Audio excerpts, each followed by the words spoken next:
Je ne sais pas vous, mais un épisode par semaine, c'est relou, hein. Bonjour à tous, on se retrouve en ce samedi matin pour parler de la saison 2 de The Boys et des 3 premiers épisodes qui sont sortis hier. Et on va parler à la fois bien sûr de ces épisodes, mais aussi du nouveau système de diffusion de cette nouvelle saison. Je vous inviterai d'ailleurs à en débattre en commentaire.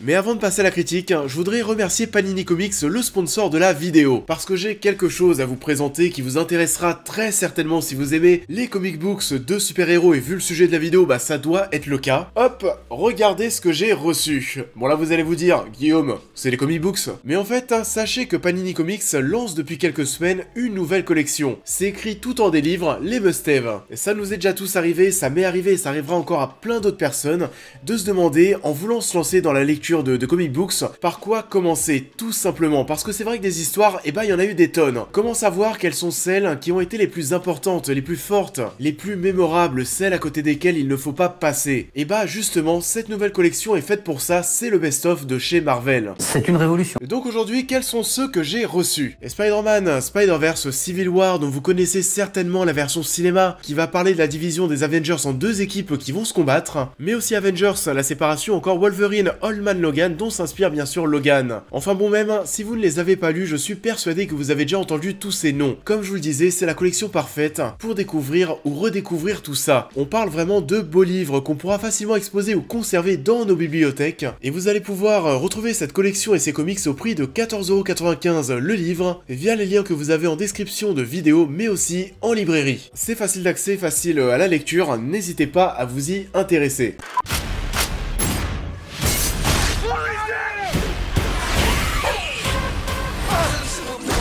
Alors The Boys saison 2, c'est vrai que voilà, bah c'était un petit peu l'événement l'année dernière, c'est une série qui nous a vraiment tous surpris. Là on était voilà dans une année avec Avengers Endgame, après toutes ces années on a bouffé, on bouffe encore aujourd'hui, mais des films de super-héros mais tous les 2-3 mois. Du côté des séries, c'est vrai qu'on a eu aussi affaire à des univers super-héroïques qui sont arrivés comme Umbrella Academy, et on a aussi eu The Boys, sauf que The Boys cassait un petit peu tous les codes qu'on connaissait jusque-là, c'est-à-dire le fait d'avoir affaire à des super-héros qui ne sont en fait pas vraiment des super-héros, on va se le dire. On avait aussi l'ambiance qui était bien plus décalée, qui était aussi très gore, très sanglante.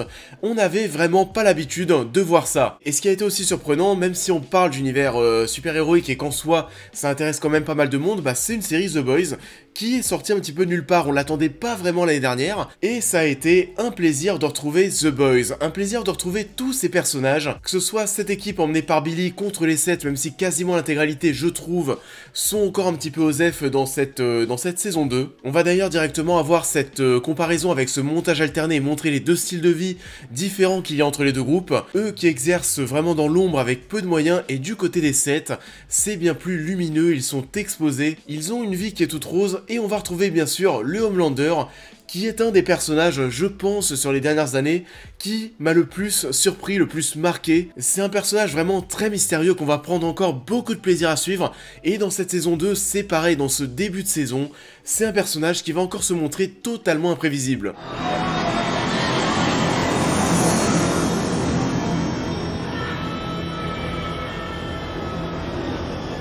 Et en soi, ils sont assez forts parce que tu pensais avec ce personnage que voilà, t'avais bien cerné la personnalité, c'est un enfoiré fini, mais les gars arrivent encore à te trouver des situations où le mec va te surprendre dans sa connerie, te surprendre dans sa violence, te montrer encore à quel point il est taré. C'est typiquement le genre de personne que t'as envie de baffer, qui va être très clean lorsqu'il va s'agir de se montrer en public, mais derrière tout ça, et bah c'est tout l'inverse, hein.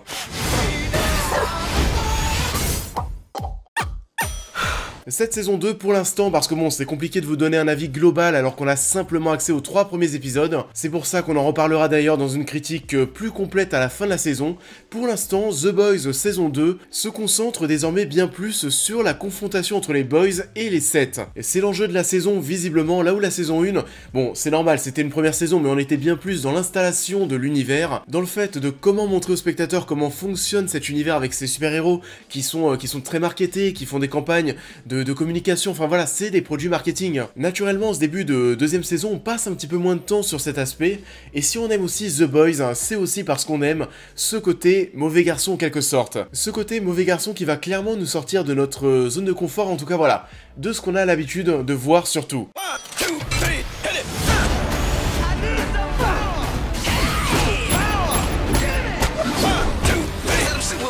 On va être content de retrouver ces héros qui ne respectent pas grand chose, qui n'en font qu'à leur tête, qui nous offrent encore une fois quelque chose de différent et on va pas se mentir, on prend aussi un malin plaisir à voir ces personnages critiquer la société dans laquelle on évolue, dans laquelle on vit. Notre société actuelle, parce que je le rappelle, The Boys se veut de prendre place dans notre monde.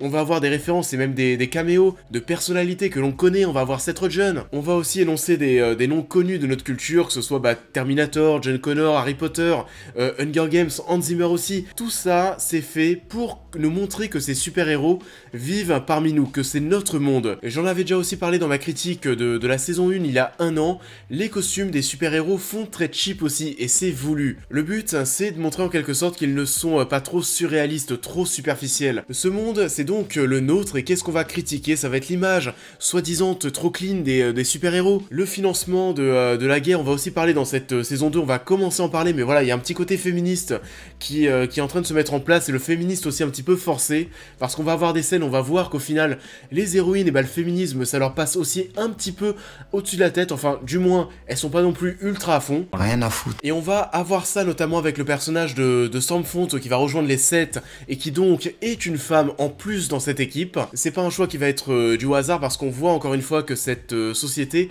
contrôle un petit peu tout, toute l'image marketing autour de ces super-héros. On va avoir une scène en tout début de saison 2 où un super-héros va potentiellement être recruté parce qu'il pourrait représenter une certaine catégorie de minorité, donc faire en sorte que les gens, que les citoyens s'intéressent encore plus aux super-héros, qu'ils puissent encore plus s'identifier. Tout est politique, tout est marketing. La série continue donc de jouer avec tous ces sujets, elle va même en ajouter par rapport à la première saison.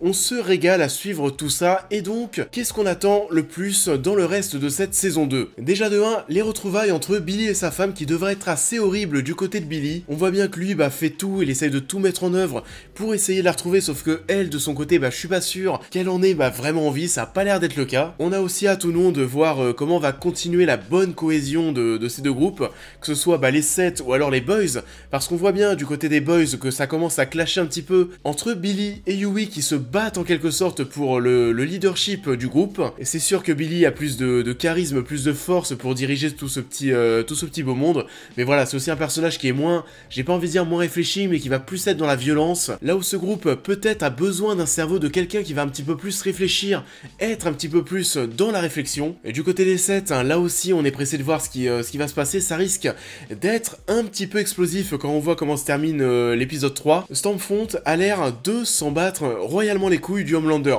et d'ailleurs ça aussi, Stormfront, à l'origine dans les comics, c'est un homme. C'est un personnage d'ailleurs qui ressemble un petit peu à Shazam.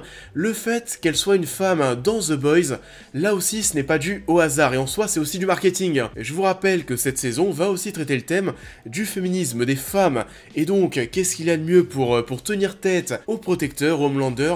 Bien sûr, une femme. On a le fils du Homelander qui a des pouvoirs, et déjà ces 3 premiers épisodes te montrent un petit peu quel genre de relation a ce personnage avec son fils. On voit encore une fois, malgré son côté connard, que c'est un homme qui a besoin d'affection, qui a besoin de tendresse, qui est content lorsque son fils lui dit qu'il l'aime, il a besoin d'entendre ça, ça le rend encore plus particulier. On voyait déjà ça dans la saison 1. Au vu du terme de cet épisode 3, Stella devrait avoir quelques soucis par la suite, et l'homme poisson, lui, bizarrement, est assez attachant, alors qu'au tout début, dès la saison 1, je pense que c'est le mec que les spectateurs et moi-même, on a appris à détester le plus vite, enfin voilà, en premier. Mais en fait, tu te rends compte, ça n'excuse pas ses actes, mais c'est quelqu'un de très seul, de très complexé. On le voit pas mal en ce début de saison 2, on a hâte aussi d'en voir plus. On sent que c'est un personnage qu'on a bien plus envie de mettre en avant dans cette saison 2, ça part plutôt bien de ce point de vue-là.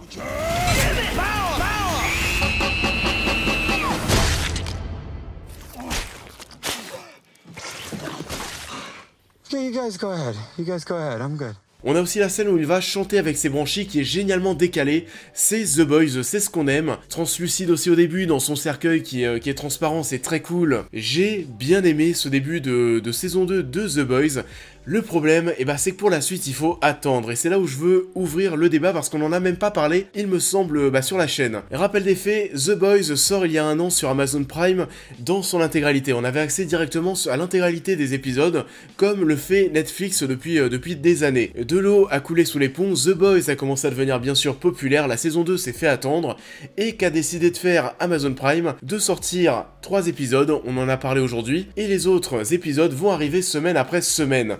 Le problème, je ne trouve pas que c'est une série qui génère, voilà, en tout cas, autant d'attentes, enfin, il n'y a pas d'intérêt à avoir cette série qui va être coupée épisode par épisode, semaine par semaine, à part budgétairement, et bien sûr, financièrement pour la plateforme. Et le risque, c'est que les gens profitent de l'essai gratuit, matent toute la saison, puis ensuite résilient leur abonnement. Et ça, d'un point de vue financier, je comprends totalement qu'Amazon Prime décide d'étaler sa série, sa saison, sur 2 mois différents. Le problème, comme je vous le disais, c'est que The Boys, pour moi, voilà, c'est pas une série qui génère autant d'attentes, qui va générer, vous savez, chaque semaine, des théories, de l'excitation comme le faisait Game of Thrones. C'est une série qui ne va pas du tout être construite, qui va être écrite de la même manière que cette dernière. Game of Thrones, c'était vraiment écrit, vous savez, d'épisode par épisode, ce qui fait qu'aujourd'hui, les épisodes qui vous ont marqué, vous les connaissez vraiment. Vous connaissez même parfois le titre de ces épisodes.